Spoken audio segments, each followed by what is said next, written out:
Hello guys, আজ 12ই ফেব্রুয়ারি বৃহস্পতিবার।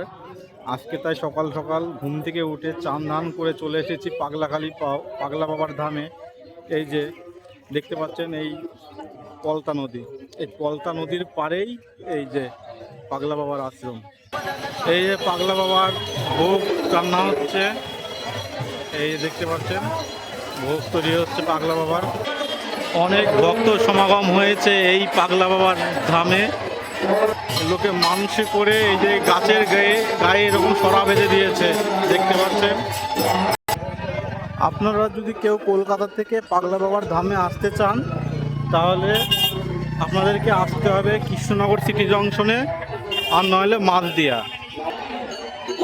কৃষ্ণনগরে আসলে পরে কৃষ্ণনগর থেকে আপনারা মাঝদিয়া লাইনের বাসে উঠে চলে আসবেন ভীমপুর। ভীমপুর থেকে অটো কিংবা টোটোয় চলে আসবেন আপনারা এই ধামে।